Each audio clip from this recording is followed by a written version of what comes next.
Hello, everybody, and welcome to Dining for Women's Google Hangout. I am Veena Khanke, the Program Director for Dining for Women, and I have two guests with me today. First, we have Catherine Hefner, who is the new Web Content Manager for Dining for Women. Hi, Catherine. Hi. And we have Karen Yelick, who is the CEO of Indego Africa.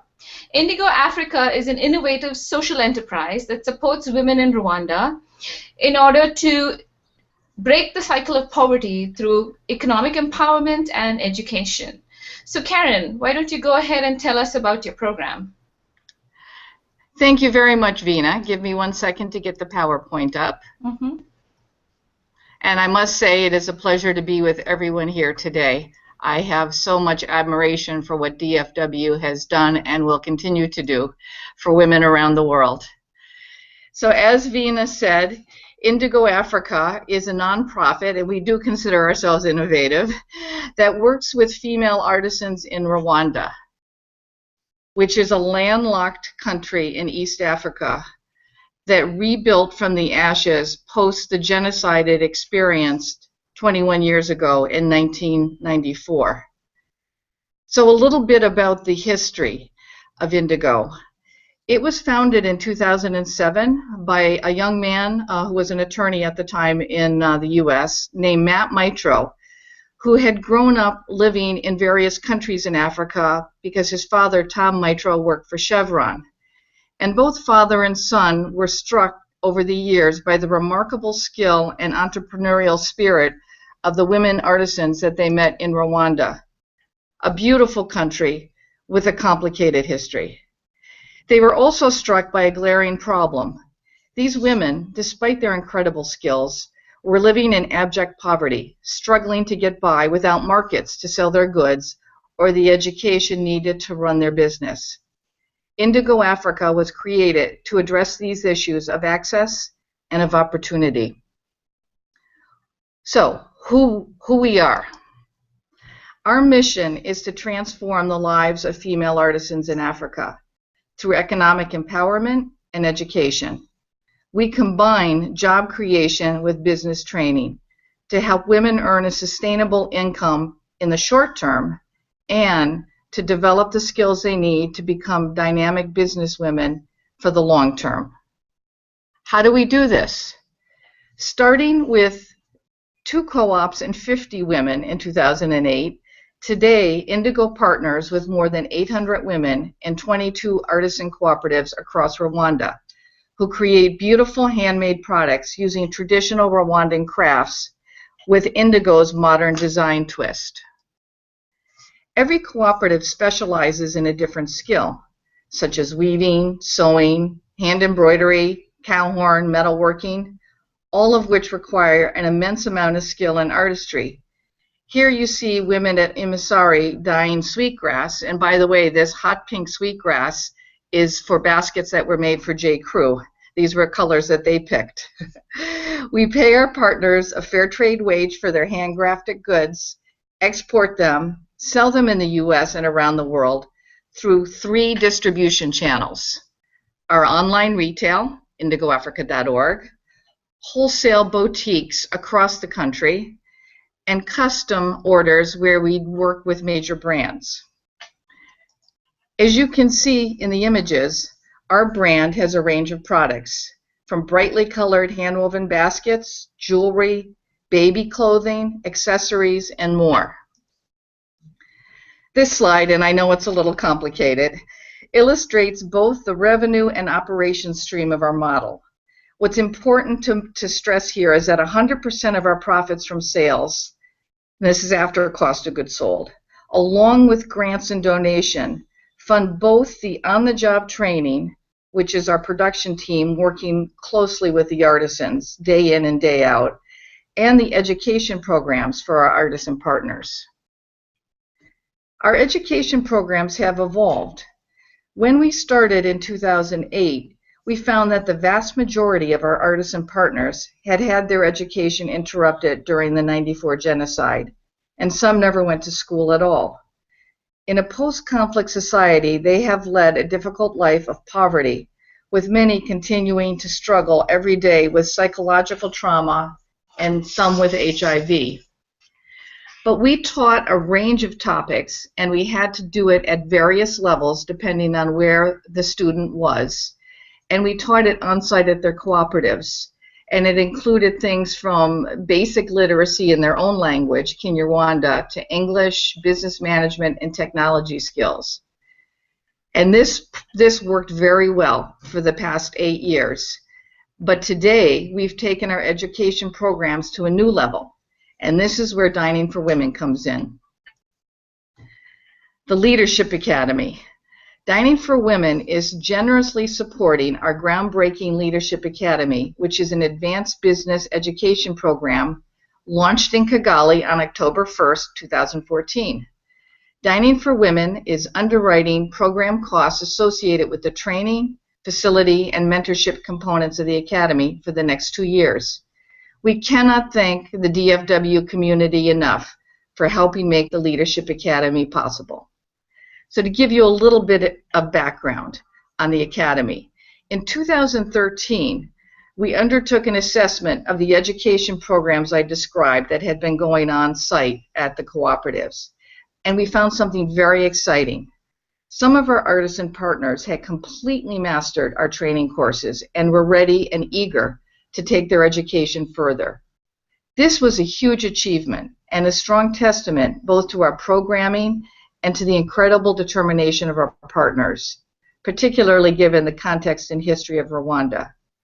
So when they were clamoring for opportunities to further their education, we felt deeply compelled to do something about it. From there, our Leadership Academy was born. So the Academy is a 6-month advanced business training program, and women are learning to become not only business women and entrepreneurs and take control of the supply chain, but it helps develop future leaders for Rwanda. We take 25 students per semester who are chosen from the 22 cooperatives we partner with based on the mastership of our basic business programs, as well as their demonstrated leadership skills. Classes are taught in Kinyarwanda by our head teacher, who you see there at the whiteboard, Rosine Urageni, also our country director, and 2 teaching assistants. And they are highly interactive. They focus on the supply chain with topics including market and customer analysis, accounting, export regulation, inventory, pricing, product innovation, and leadership skills. English words and technology are incorporated in every lesson plan to help our partners develop the skills they need to successfully access the global market. And I wanted to point out that we use Chromebooks that were generously donated to the Academy by Google. Having been in Kigali on October 1st for the rollout of the first semester and for the graduation ceremony on April 30th of this year, I can tell you that I've never met a group of adult students so fully engaged in the classroom. So let's talk a little bit about the goals. The goal of this program is for women to take the knowledge and skills they learn at the Academy and use them to improve the management of their cooperatives and to mentor other coworkers. By creating better run, more productive businesses, these women will help all of our artisan partners earn more income. The Academy also teaches women valuable entrepreneurial skills to help them successfully start and grow their own businesses, creating a ripple effect of economic opportunity. Last but not least, through the Academy, women learn the skills and gain the confidence to become leaders in not only in their cooperatives, but in their communities. Impact. We are pleased to say that we can see our goals already coming to fruition. Through site visits done at every co-op, conducted over the course of the first semester, we found that Leadership Academy participants were already making improvements to their organizations and the management of their respective cooperatives. They had overhauled inventory management systems, bookkeeping, accounting protocols, documentation procedures. They were already implementing new marketing plans and helping their cooperatives operate more efficiently. I'd like to give you an individual example.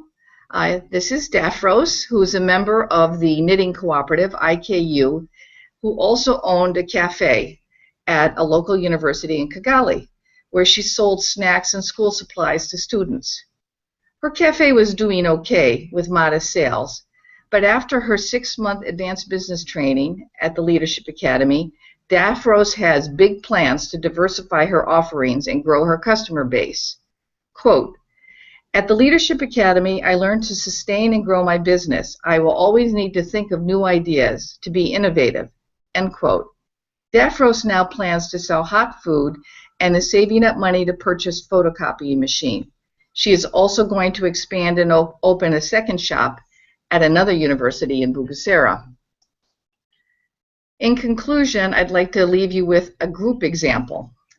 At the graduation ceremony, Rose from IKU announced that the 25 students who were from 9 different cooperatives, many of whom did not know each other before the Leadership Academy, were banding together to open a retail store in Kigali from which to sell some of their products.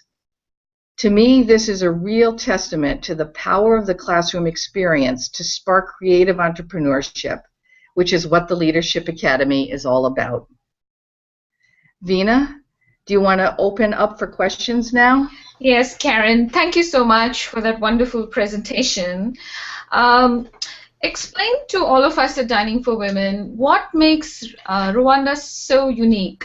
This is post-genocide country, and we see so many applications from Rwanda. We see such creative ideas. It's like a hotbed of social enterprise. So what makes it unique?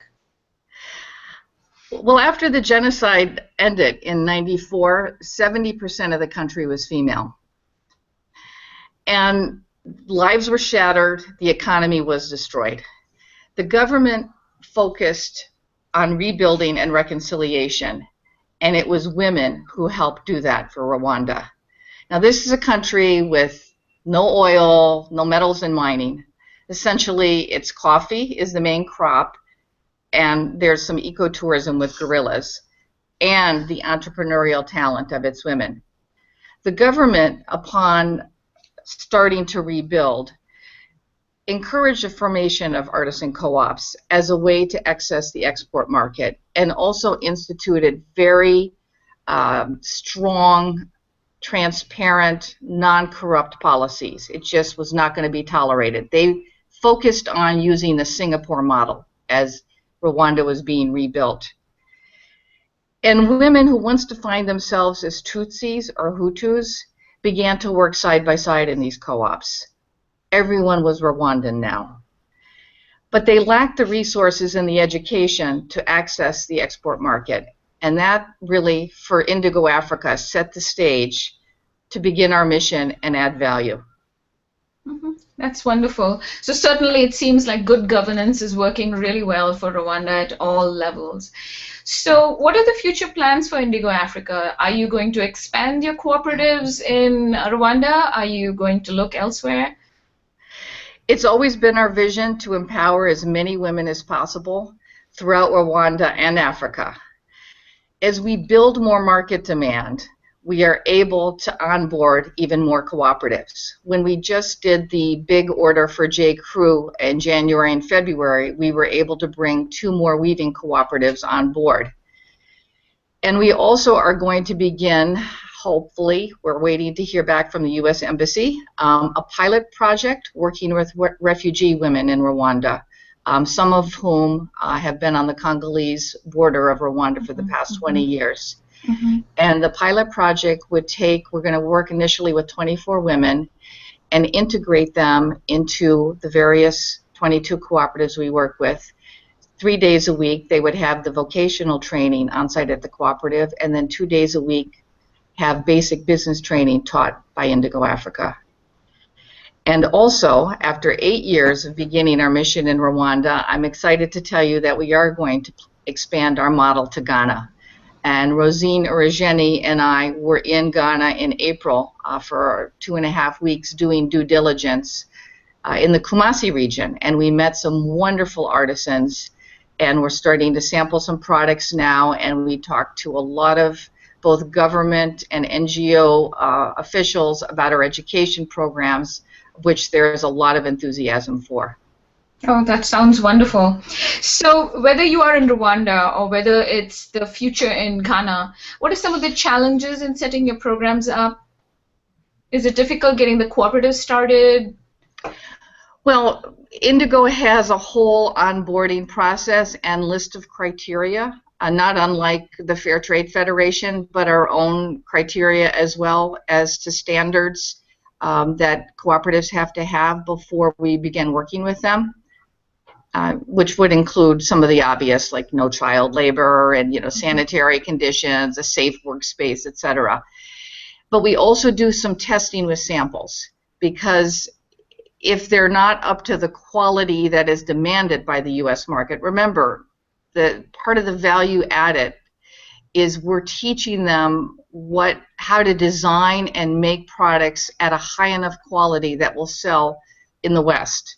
And the quality control is a cornerstone of our on-the-site job training with our production team, who I might add are all Rwandan. We found in building out a team in Rwanda that hiring Rwandans was the way to go, as opposed to in the early days when you're a small startup, you have to rely on volunteers. And sometimes that's graduate students from the U.S.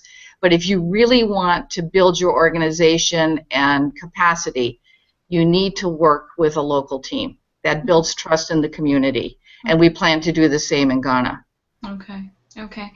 Well, we are running out of time, and this probably is my last question for you, Karen. What is your personal story of coming to Indego Africa?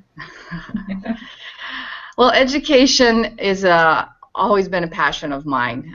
Both my parents were teachers, and I grew up understanding both the value of education and developing a very strong work ethic. But as I grew older, I began to see that education and the opportunities it provides were not available to everyone, particularly for women in the developing world. And it was always a goal of mine to help change that. So let's fast forward to 2011. After working at Merrill Lynch for 24 years, where I had a great career, and raising 3 children, I decided it was time for a second career, and in 2012 I joined Indego Africa as CFO. And 3.5 years later, and now as CEO, I can say from the bottom of my heart that I have seen firsthand the power of Indego's model to make a deep impact in the lives of women that we work with. And as a woman speaking to women like yourselves, I ask you to think about, what has education done for you? And to also thank you for your support, because it really does help women in Rwanda and around the world. And we are very grateful for it. Karen, thank you so much for a wonderful presentation and for a very interesting Google Hangout. We at Dining for Women wish you all the best with your new ventures in Ghana and with your program in Rwanda. Thank you, everybody, for joining Dining for Women for this Google Hangout. We will see you again soon. Thank you. Bye-bye. Thank you.